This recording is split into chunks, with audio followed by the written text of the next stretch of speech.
What if the most dangerous weapon of the Second World War wasn't a tank, a bomber, or a gun? What if it was a piece of paper, a shell company, a fake trustee, a forged signature? Few people know that while Hitler's armies marched across Europe, a second war was being fought in total silence. A war of banks, a war of front companies, a war designed so carefully that even today, historians are still untangling the lies.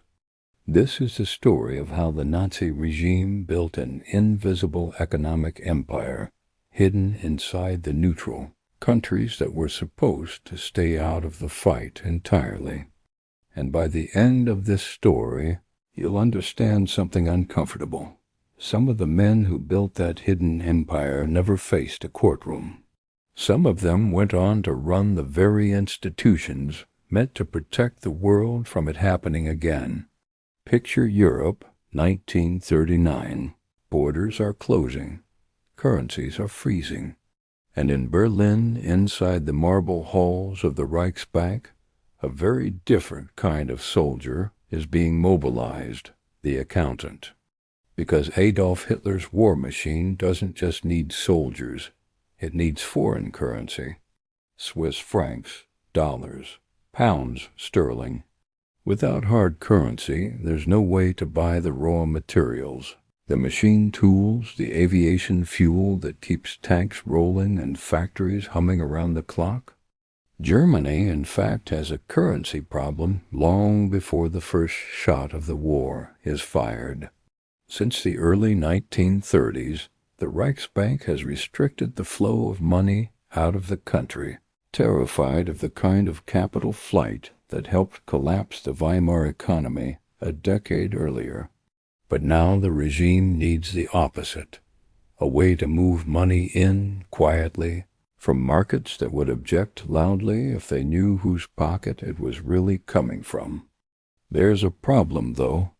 The world is starting to watch Germany closely, and the moment a business is discovered to be secretly owned or operated by the Nazi regime, it becomes a target for seizure, for boycott, for diplomatic suspicion, for the kind of scrutiny that can freeze an entire account overnight. So Berlin makes a decision that will echo for the next 80 years. If German money can't move openly, it will move in disguise. Just over a week after Nazi tanks roll into Poland, a memo lands on desks inside Germany's economics ministry. It is stamped with one word, confidential. Inside, bureaucrats lay out a plan so calculated it reads almost like a spy novel. German-owned businesses operating abroad, especially in neutral nations like Switzerland, Sweden, Portugal, and Argentina, are instructed to sever every visible link to their parent companies back home.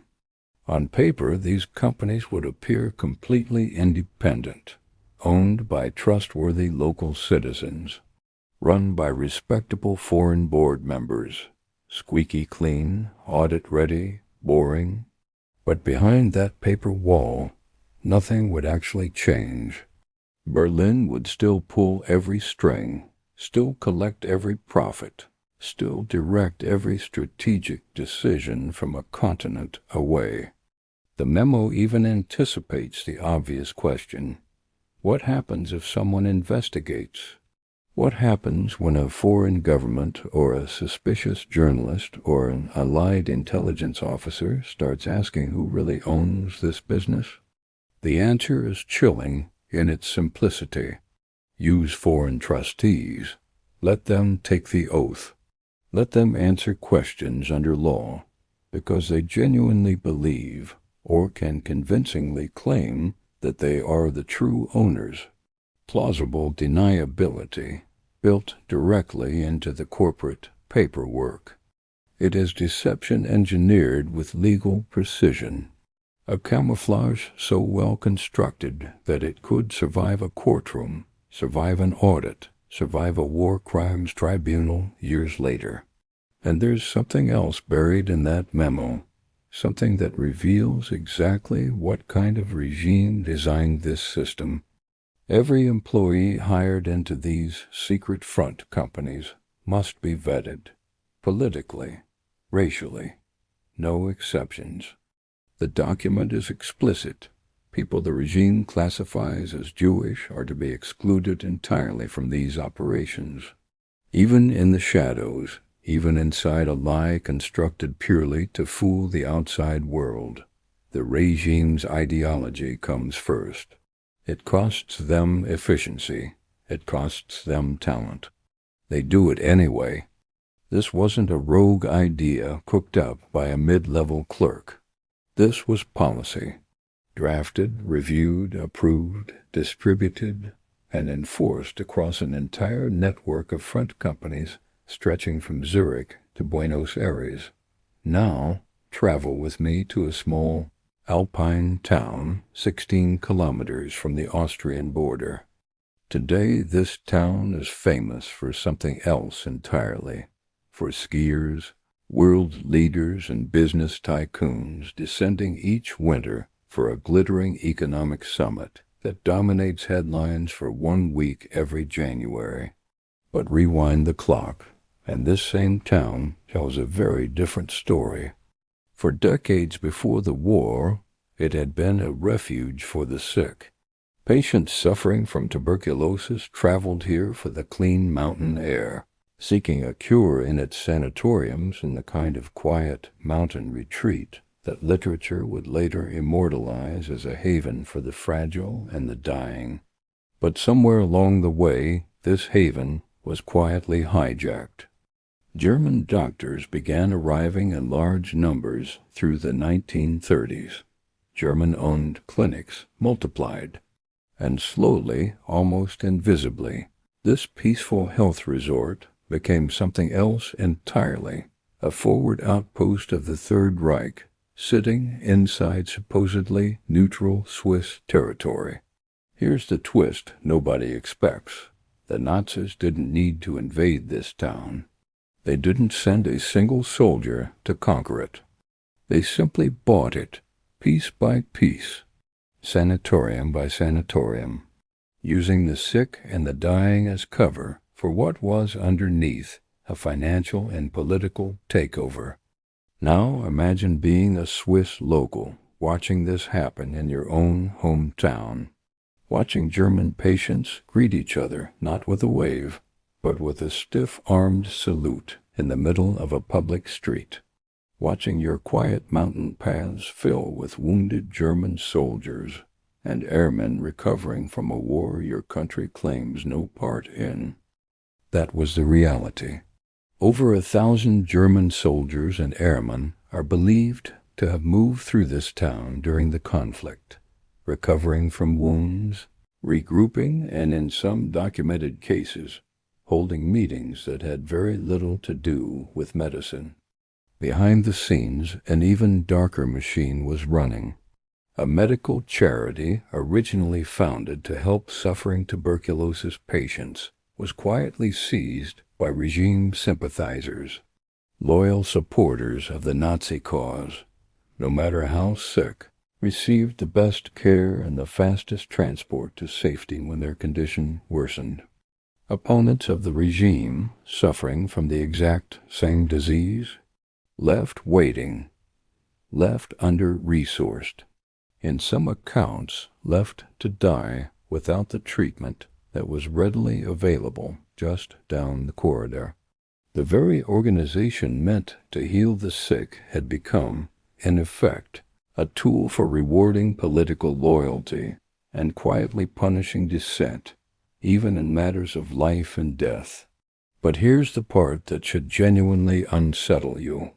It wasn't just hospitals. It wasn't just hotels quietly turned into informal Nazi headquarters. It was banks. Local financial institutions became channels, moving large and often unexplained sums back and forth between Berlin and this small mountain community.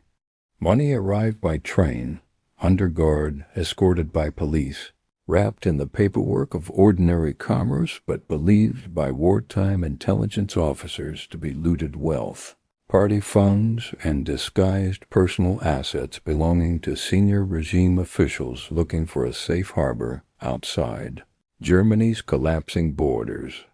Local reporters eventually grew furious.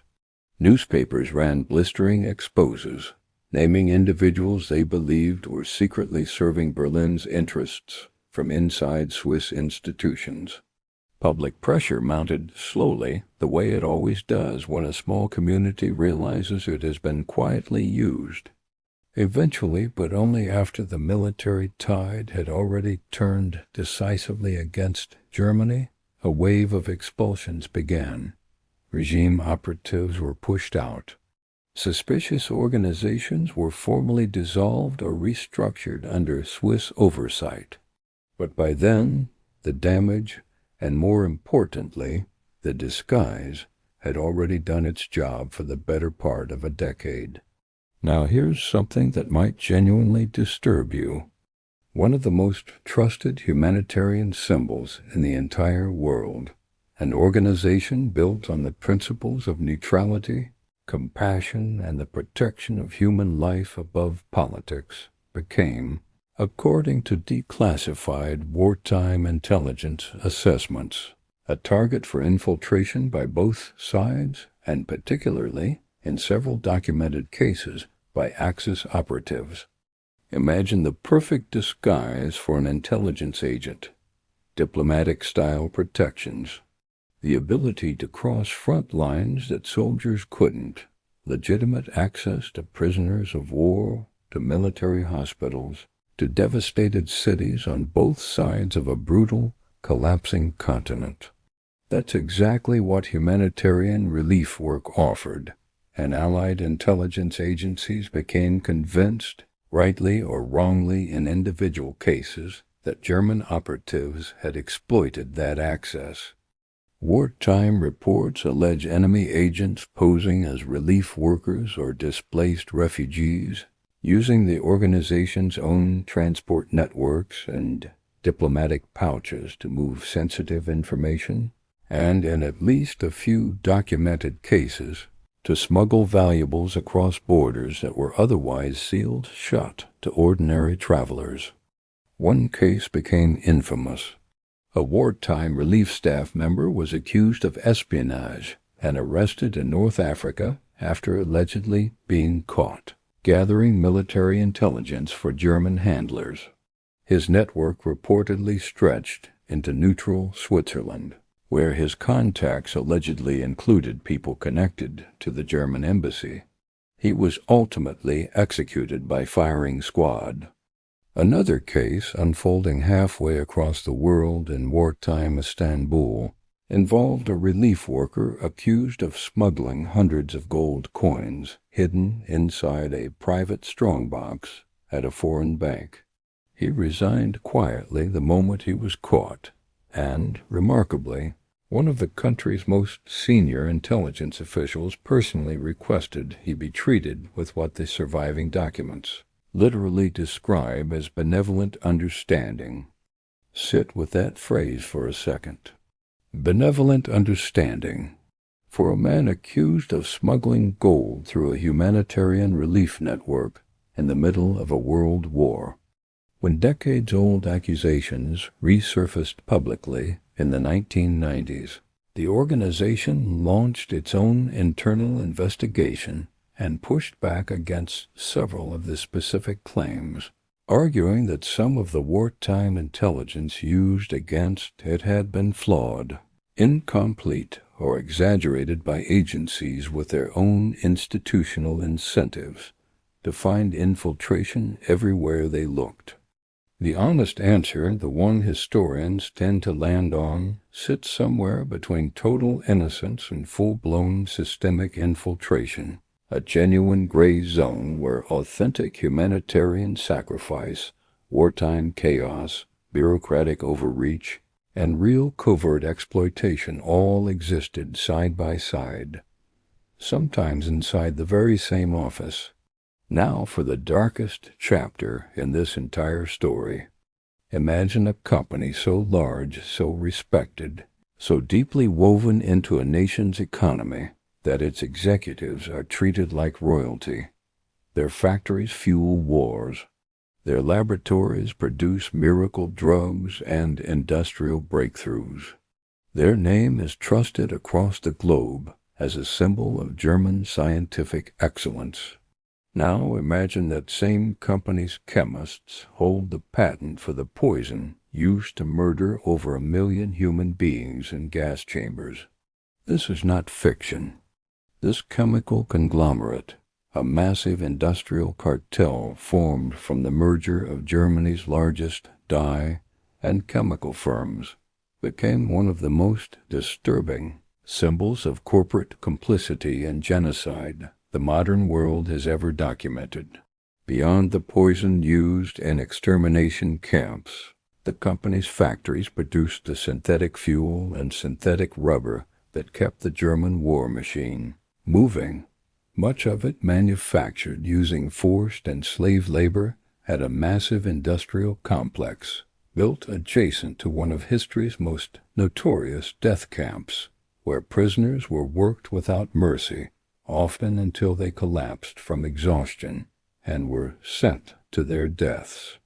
And to protect its overseas commercial interests from wartime seizure, the company quietly ran a front operation based in neutral Switzerland, a paper-thin shield of local ownership hiding total German operational control underneath, structured using precisely the kind of trustee arrangement that Borland's 1939 memo had recommended. Investigators after the war uncovered strange stock buybacks, oddly coordinated shareholder meetings, and financial patterns that made no logical business sense, unless you understood that the entire corporate structure existed purely to disguise where the real decision-making power actually sat. At the post-war tribunals, a number of the company's directors were convicted of war crimes and crimes against humanity, specifically for the use of slave labor. Others walked away with lighter sentences, or none at all, and returned to prominent positions in German industry within a decade, running new companies that, in some cases, still exist under different names today, selling ordinary household and industrial products with no visible trace of the ledger entries buried in their corporate ancestry. It's worth pausing here on how thoroughly the company's wartime structure blurred the line between civilian industry and state violence. The same research division that produced fertilizers, dyes, and pharmaceuticals for ordinary consumers also licensed a compound used in the gas chambers through a subsidiary that had, before the war, marketed it commercially as a pest control fumigant. The paperwork barely changed. Only the customer did. But here's the part of the story that turns this from a European tragedy into something far more uncomfortable for American audiences specifically. This chemical giant had deep formal commercial ties to major American corporations well before the war even began, including technology sharing agreements covering cutting-edge processes for synthetic fuel and synthetic rubber production, agreements that continued to complicate American industrial policy even after hostilities began, and the very same company's pre-war legal representative in the United States, a partner at one of New York's most powerful corporate law firms, would go on to become one of the most influential intelligence officials in American history, eventually rising to run the Central Intelligence Agency itself. His brother, tied to the same corporate and legal network through the same firm, would later become United States Secretary of State. During the war, as journalists tried to expose the lingering financial connections between Nazi industry and American business interests, both men are alleged, according to later declassified intelligence files and post-war journalistic investigations, to have quietly pressured contacts in government and media to suppress or soften the story, reportedly out of concern that it might embarrass major American companies caught in the crossfire of these pre-war agreements. Their wartime intelligence careers, remarkably, were untouched by any of it. One would go on to help shape the architecture of America's entire post-war intelligence apparatus. The other would help shape American foreign policy at the highest diplomatic level for nearly a decade. Historians still debate exactly how much these men actually shielded, and how much was simply the ordinary fog of wartime bureaucracy. But the documented overlap between pre-war corporate representation, wartime intelligence work, and post-war political power is, at minimum, one of the more uncomfortable footnotes of the entire conflict. Consider the timeline for a moment, laid out plainly. A law firm represents a foreign chemical conglomerate's American interests through the 1930s, closing out and restructuring some of those accounts only reluctantly as war approaches. A senior partner from that same firm spends the war years running intelligence operations out of neutral Switzerland, the exact kind of neutral territory where so much of this disguised financial activity was flowing. After the war, that same partner is appointed to build and run America's peacetime intelligence agency from the ground up. None of this required a single broken law. It required only proximity, timing, and the kind of institutional trust that never asks the uncomfortable question out loud. Before we get to the climax of this story, it's worth putting some scale behind everything you've just heard, because the scope of this hidden economy is easy to underestimate. By the middle years of the war, Swiss financial institutions alone are estimated to have processed foreign currency transactions connected to German interests worth the equivalent of billions of dollars in today's money, gold, securities, and hard currency that move through accounts structured specifically to obscure their true origin. Some of that gold, post-war investigations later confirmed, had been looted directly from the central banks of occupied nations. Some of it, more disturbingly still, was traced to assets stripped from concentration camp victims before their deaths, melted down, refined, and folded anonymously into the ordinary bullion reserves of banks that had no interest in asking where a shipment had come from, only in confirming that it was, chemically speaking, gold.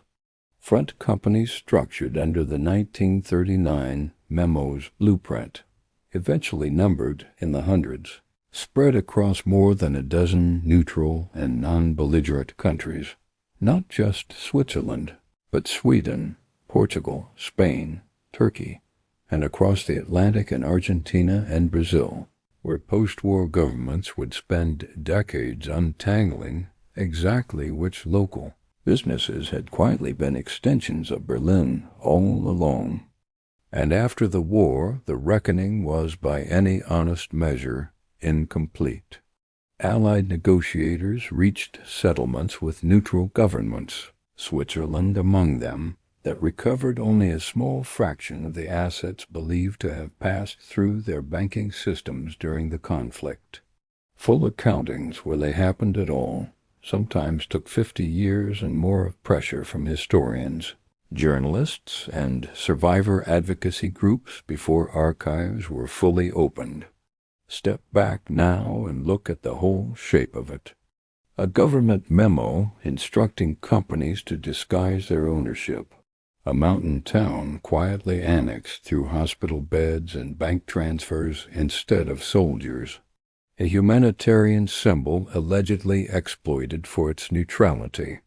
A chemical conglomerate that manufactured both miracle drugs and mass murder under the same corporate roof. And finally, a bridge, quiet, legal, deniable, connecting that conglomerate directly to the men who would go on to run American intelligence and American diplomacy for a generation. None of these were separate stories. They were the same story told through 5 different doors. The through line every single time is the same. Control the paperwork and you control the truth. Hide behind a trustee, a charity, a diplomatic pouch, a law firm's letterhead, and even genocide becomes something that can be laundered, layer by layer, until the money that funded it comes out the other side looking clean. So what do we actually learn from all of this? We learn that the machinery of genocide and conquest doesn't run only on bullets and steel. It runs on paperwork, on shell companies, on trustees willing to answer questions under oath while withholding the deeper truth, on bankers willing to look away from where the money actually came from, on humanitarian symbols quietly exploited for cover by people who understood exactly how much trust that symbol carried. We learn that neutrality, in practice, is rarely as clean as it sounds on paper.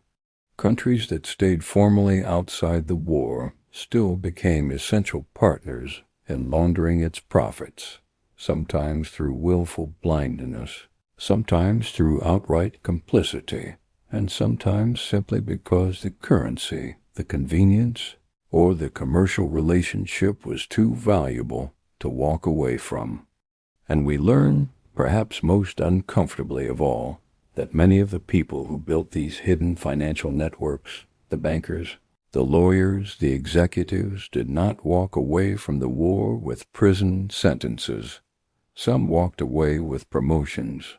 Some of them ended up running the very institutions meant to protect the free world from ever facing a threat like this again. The tanks stopped rolling in 1945, but the paper trail? Historians are still following it, line by line, ledger by ledger. Even now, 80 years later, new archives still get declassified. New family estates still turn up boxes of documents nobody quite knew what to do with. Every few years, another university researcher publishes a paper that adds one more name, one more account number, one more small piece to a puzzle that was deliberately built to never be finished. And that, perhaps, is the most haunting truth of all. Some wars never really end. They just change their weapons.